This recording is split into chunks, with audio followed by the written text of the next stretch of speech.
Yeah, because you mumble, bro. You're like a mum. Well, I have to, what? Alright, well, look, we'll just start the show because this is just getting out of control now. What's going on, everyone? Welcome to another episode of the Rondo. It is just me today on the episode. We've never done this before. You usually have someone to riff with, but I still might actually, joined as always by Christian, who is on camera too today.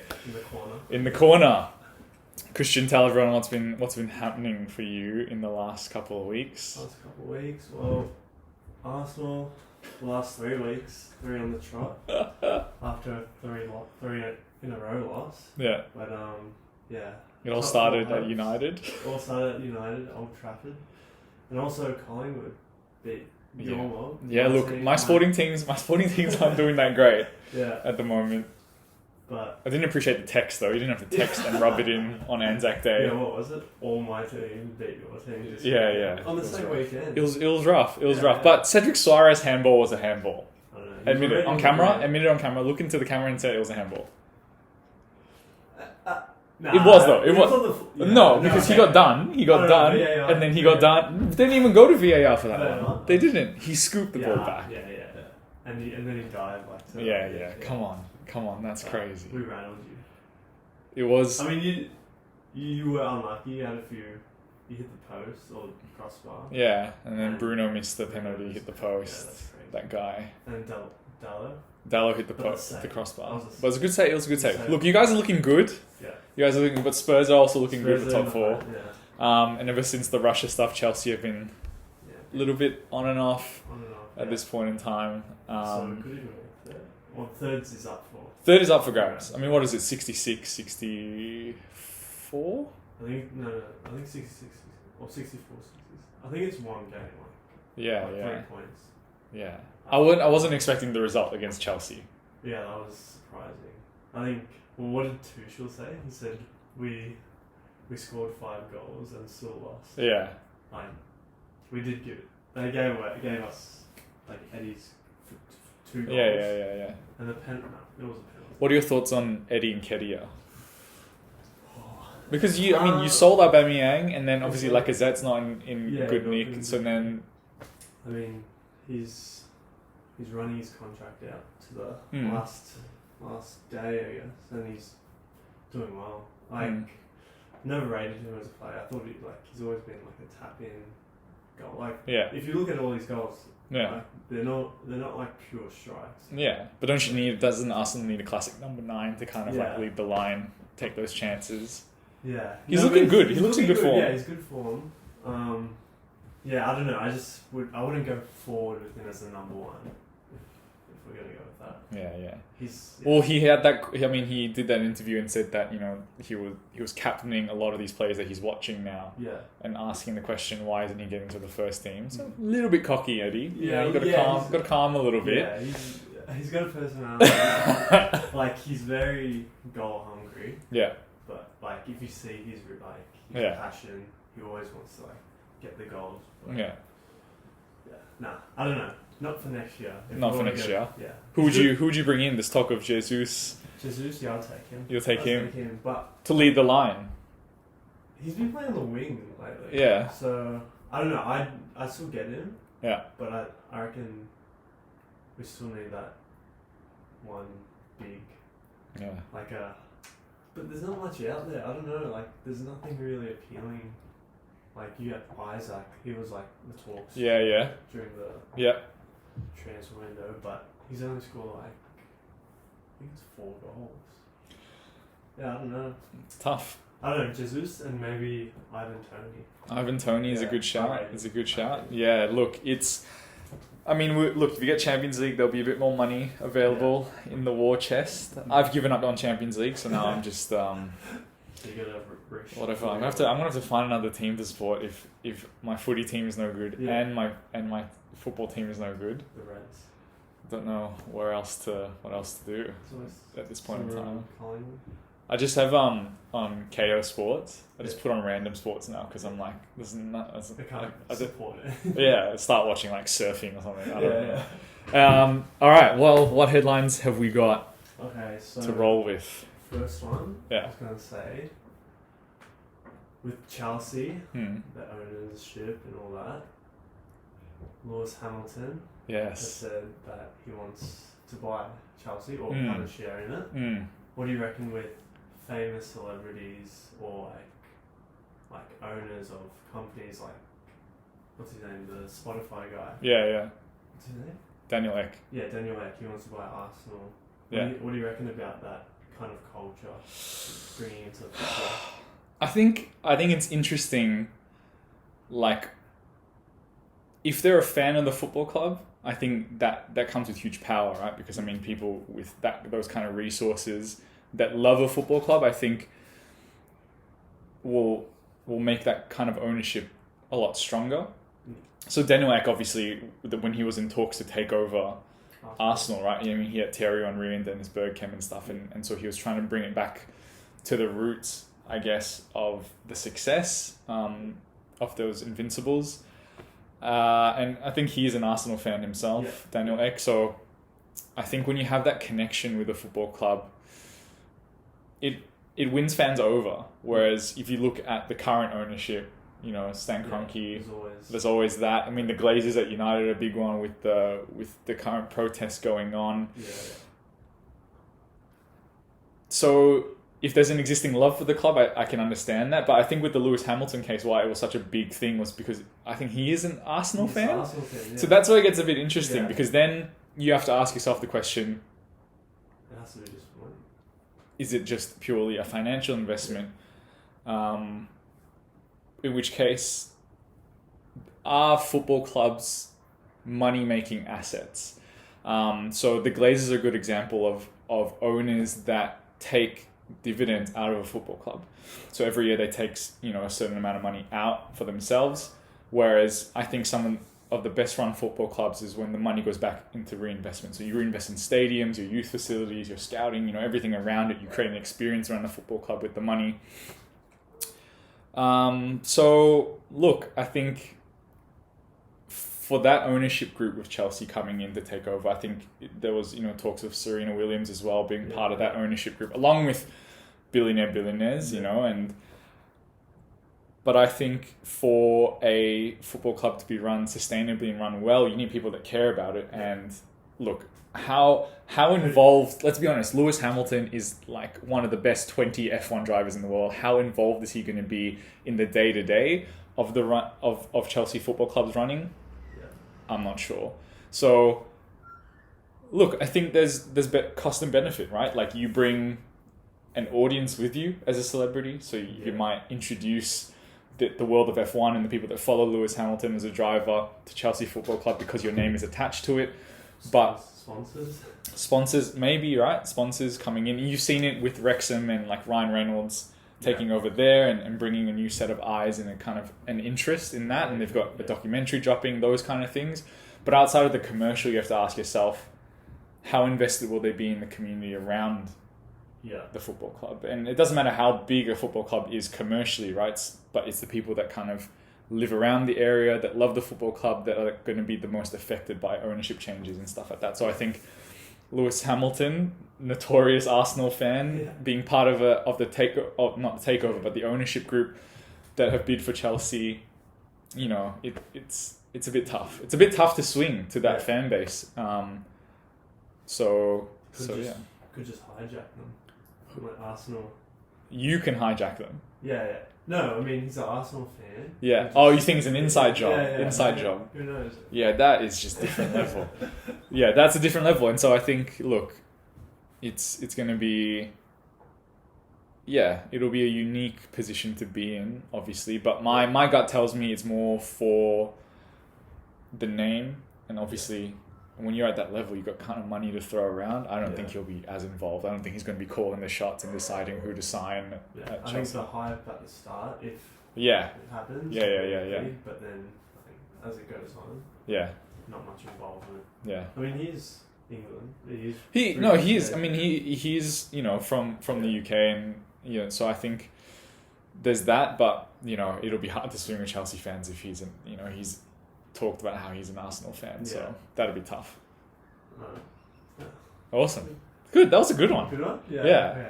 Came up with it just then. Yeah, just right there on the spot. Yeah, that's why you're the best in the biz. They call you Chris, man. Yeah, that's what I know. another one. This one's a bit messy topic. Okay. Still, I reckon, so academy players, Mm-hmm.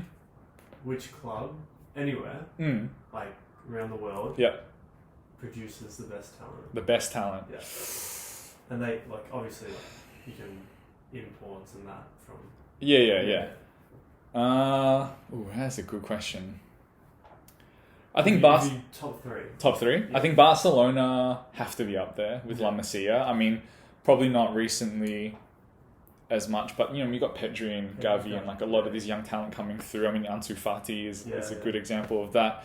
And I mean, back in the day, I mean, they produced Messi, Puyol, PK. Yeah. So, and a big part of the philosophy of that club has always been getting young talent, bringing them through the ranks, and then having them form a good core of that team. So I think for me, La Masia, over the years, like a stretch and a span of time, I think are up there.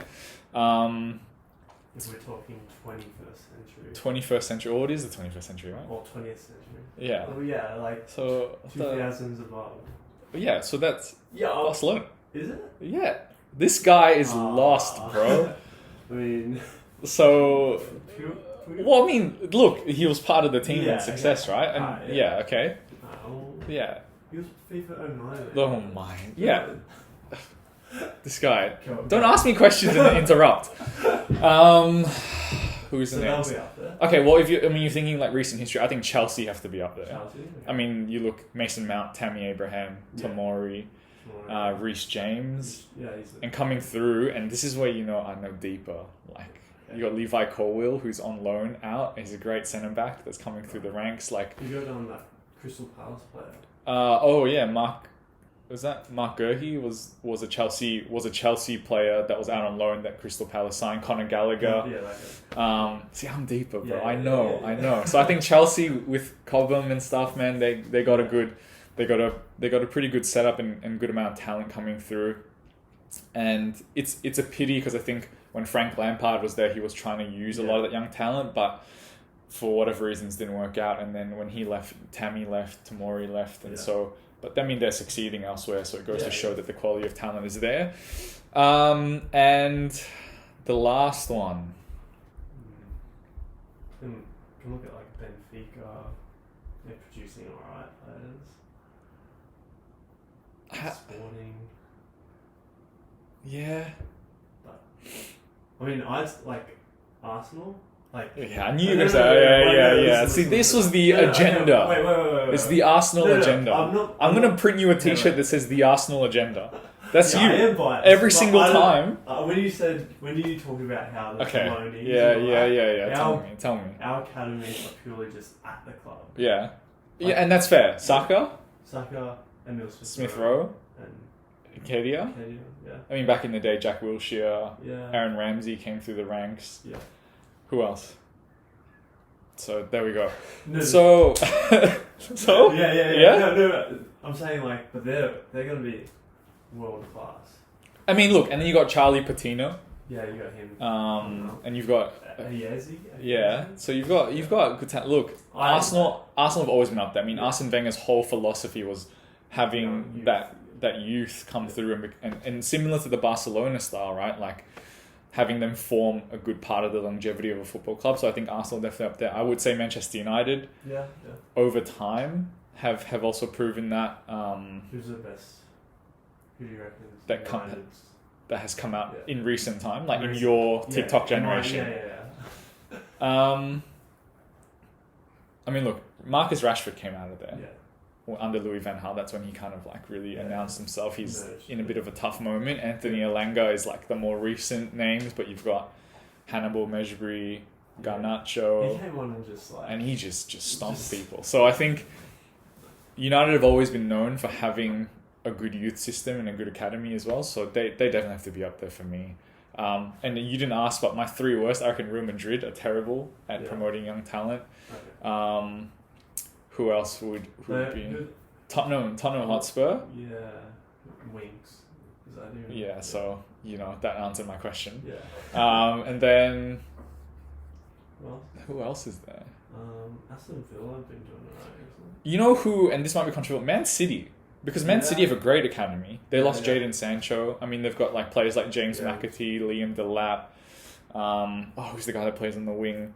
But they don't really get the chance to come through. Yeah. And you think that if Pep Guardiola needed a striker, Liam Delap could have had a bit more time in the mix. But so I think a lot of wasted talent out there. And but you know they nurture good talent. I mean, Jadon Sancho is a good example, but there's heaps. Phil Foden, who's only just recently come in. But apart from that name, who else is in the Man City lineup that you go? That's bread. Yeah. Man City bread. Yeah, that's right. You got, good question though. Aaron Moy. the brother club in Melbourne. Yeah. Well, I think yeah. Those would be my top. I reckon my top three would be Barcelona for sure. Yeah. Chelsea, more recently, definitely. And then I reckon one of United or Arsenal, just because of your agenda, I'll have them in there. And then my three worst that would be Real Madrid, Man City, and maybe Spurs. Yeah, Spurs. Yeah. I agree. Cool. What do you got? Alright. Do we have that one? Oh yes. And so friends of the show, Civil FC, have released their top 9 overrated players in the Premier League. And I thought I'd flip it up today. Usually you ask me the questions. Okay. I'm going to reverse it onto you Nice. to get your reactions to their top 9 overrated players in the Premier League, right? I feel like Pepe's going to be in there. And so then we're gonna say one person each that we think should have been in there, Okay. and one person that we think shouldn't be in there Alright, after. All right. So number 9, James Madison, Leicester City, the 9th most overrated player in the Premier League. 8, Mason Mount. 7, Declan Rice. Sure. 6, Bruno Fernandes, which is disrespectful. Yeah. 5, Paul Pogba. 4, Jack Grealish. 3, Jordan Pickford. 2, Jadon Sancho. This is really hard. This is very anti-United. Number 1, Harry Maguire. Yeah, we can keep that. Yeah. So, reactions to that, and then someone that doesn't deserve to be on the list, and someone that deserves to be on it. Well, we'll start with like James Madison. Yeah. I feel like he was linked to Arsenal. I wanted him. Just Premier League known. He did well last year. I think he had like a shocking start to the season, but he's done all. I think he's done alright. Yeah. So far. Yeah. He's a little bit overrated. He's a little bit overrated. Yeah, a little bit. But I don't know if he would be in the top 9. Yeah, that's top 9. Some of those names. I mean, Declan Rice is like on form for yeah. West Ham. I don't know if he should be in there. Mason Mount is. He's been producing everything for Chelsea. Man, who the hell made this list, bro? Bruno Fernandes is like He's been very poor. He's been very poor. I'll give you that, but it's not like he's been horrible. I mean, his first season, it was he just killed it. Yeah. So Paul Pogba. Yeah, fair enough. I'm a big Paul Pogba fan. The league's not right for him, I think. I don't know. And I wouldn't call Harry Maguire overrated because no one rates him. I think the point of overrated, maybe we should settle on definition, is that like people go, this guy is amazing when he's really not. Yeah. Does that make sense? Yeah. So in that sense, like when you said Pepe from Arsenal, that's probably a better shout. Yeah. I mean, I think everyone had high expectations for Pepe. I don't know about Maguire. I mean, he had the 80 million. He had the price tag, but I don't think as a centre back. But I don't think people were like. Maybe Varane, you could pop. Yeah. Nah, he's been good. Don't do that. This is an anti-United. What is going on here? He's like not playing Champions League for next season, first time in a while. Yeah, well, neither is Ronaldo. Yeah, true. Maybe it's Ronaldo. Nah, you can't. You know who I think? Tyrone Mings, I think, from Aston Villa. I reckon overrated. He gets into the England team, but I've watched Aston Villa play a couple games. I don't know if he's like. Yeah, all there. Yeah. I want to see someone who's overrated. Who's an overrated player? Who's yours? Like who's Tyrone Mings? And then I reckon someone that shouldn't have been on the list. Declan Rice shouldn't be on the list. Declan Rice is. Yeah, is he linked to Chelsea or something? Yeah, United, Chelsea. Yeah, I don't think that. Who's it? I might have to get back to you. Yeah. All right. Well. Because I was thinking like that's come in and like overhyped. I think that's what I was thinking. Oh yeah. Well, give me one answer then. Well, Pepe was hyped up. Yeah. And yeah. Yeah. Probably put him in there. Yeah. He's, okay. as an Arsenal fan. Yeah, that must hurt you. Yeah. All right. Okay, now we move on to the clips of the day. I've got them here. I'm gonna. First one's ease into it. The first one ease into it. Yeah. Okay, let's see. Just stumbled across it. I'm like, that's so true. Is it this one? Wait, you sent me 4. So in which order am I watching it? Yeah, any order's fine. Any order's fine. Yeah. Okay, so this one first. Yeah. Like. It's actually it's pretty. I saw this the other day. Yeah. It's very accurate. Have you seen the Mo Salah one?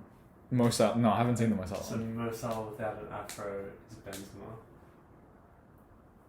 I'll get the picture. Okay, we'll have to. I'll have to look at that. But yeah, this one is very. I mean, it's crazy accurate. The only So if I don't. Just a height difference.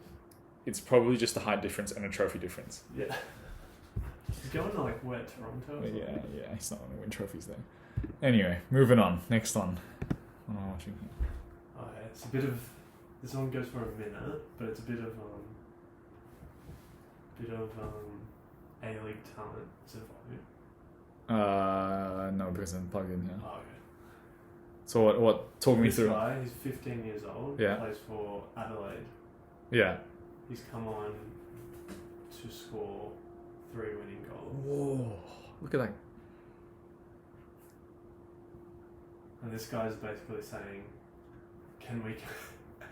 is an Australian youth as good? Not as good, but like, can it be up with European?" I say no straight up, but there are hidden gems. Yes. But they haven't broken through. Wow. Who is this guy? I signed him on FIFA. Yeah. Look. Potential 90. Yeah. Unreal. Those goals are unreal. I think the answer to the question is no, but not. 15. No, 100%. Yeah. And not because I don't think that the young talent here is good enough. Yeah. I think that the quality of opposition is not at a similar scale. Yeah. Right? So, like, if you're talking about players of the same age, so he had then comparisons with, like, Erling Haaland and Kylian Mbappe. I don't know. Is that the beginning? I think, the beginning was like, you've seen Europe's... Yeah, best ones. Yeah. Young. But if we were to compare people in that similar kind of age Yeah. group, right? These guys are, like, doing it Champions League. Yeah, okay. And, so he... Yeah.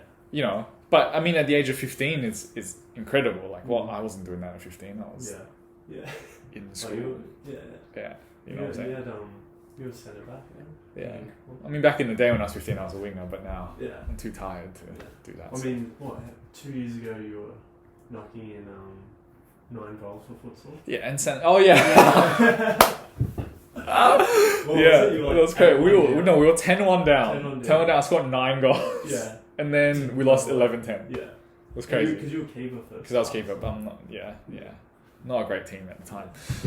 But yeah, I think level of opposition. Yeah. Like if you want to be able to compare, you know, for that player at the age of 15 in comparison to everyone else in the country or even in the region, like you talk about Australasia, you compare him with Asian players, he's probably right up there.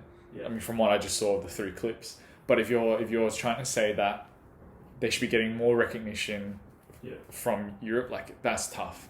Like once you get over there, the quality of opposition's crazier. Like it's my just brother, different. actually, I was speaking to him about this. Yeah. He was like a striker. Yeah. In the Australian academy, he went to. I think what's the academy in the one that. He went to one of the academy in Italy. Yeah. And he just like it's different gravy. Tactics apparently. Yeah. 100%. 100%. So I think difficult to compare European and Australian talent. Yeah. But that's not to say that we're not good enough. I mean, there's plenty of great Australian players out there. But do you think A-League is the worst league of football in the world? No. I mean, there's got to be. How many countries are in the world? There's got to be worse. There's got to be worse leagues than the A-League. Yeah, maybe we'll search it up. Yeah. Like, the quality is definitely not comparable. Is how I'll end it there. Okay? Cool. Moving on. You might have to have a sound On these. But then I have to plug this out. do you have your phone? If you give me the AirPods, I can... Oh, okay.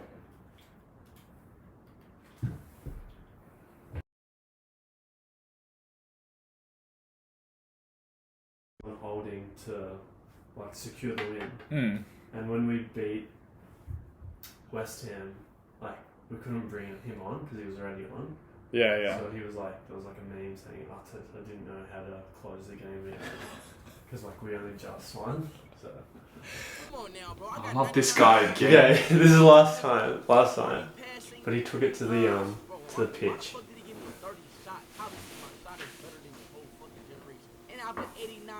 My shot is better than your whole generation. He's Portuguese.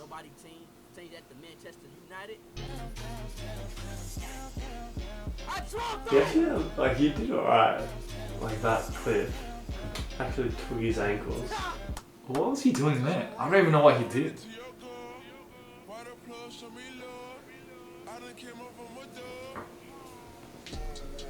He live streamed him playing soccer, and I watched it, of course. I agree with you. I don't ever want to see him again. I don't ever want to see him again. Last time. I don't ever want to see him again. Alright, last one? Yeah. Your first Premier League. You saw this? Yeah. This was one of almost surprise. How dog's that? A little bit. I mean, I've scored a few Carabao Cup goals, but it's nice to get my first Premier League goal. And, Like he scores his first, and then he brings up the hairline, which no one wants to Come on, mate. hear about. Don't spoil his moment. Yeah. You know what's amazing about that is Aaron Ramsdale says it, right? He goes, it only took you 6 years in New Hairline. And then the guy interviewing as well was like shook. Yeah. He was like, oh, come on, don't spoil this moment. It was amazing. But it's true, Rob Holding's hairline, one of the greatest recoveries of all time. Yeah, that's like incredible. In and sport English. Oh, yeah. Men's history. Yeah. But is he first team quality centre back? Oh, great squad player. Like, there was The biggest non-compliment is when someone goes, you're a great squad player. No, he secures the win, but like, there's this ongoing meme in the Arsenal community where Arteta brings on Holding to like secure the win. And when we beat West Ham, like we couldn't bring him on because he was already on. Yeah. So he was like, there was like a meme saying Arteta didn't know how to close the game out because like we only just won. So. But that is rough. That is rough to cop that on live TV. But hey, I think game respect game. That's just a bit of banter, and your hair looks amazing now, Rob. So, I mean, you can laugh about it. You can laugh about it. Yeah. You can laugh about it. No one would have said anything. What, 20 grand later? Look, I don't know. I'm sure he went somewhere very, very expensive to save that. Good clips. There was a photo. Yeah. It was an Arsenal one. Here we go. Yeah, I'm terrible at this. Yeah, It was the Arsenal all or nothing. Like, how good is that going to be? Because which season is it? It's from this season. Yeah, this season. When does it come out? Oh, well, after the season. Yeah. But I don't say it like, oh yeah, it's so obvious. Well, I don't know.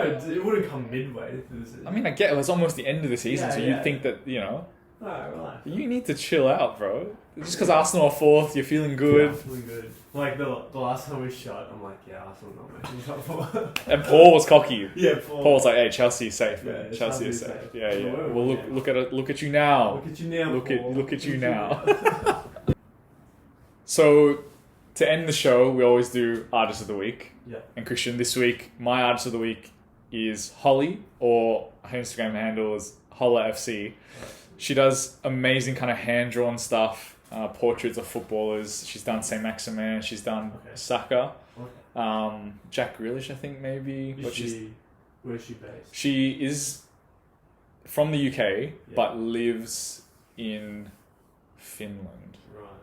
So I spoke to her the other day because I want to do something with her, do some work together, which will be cool. But yeah, just thought give her a shout out. And I mean, stylistically amazing.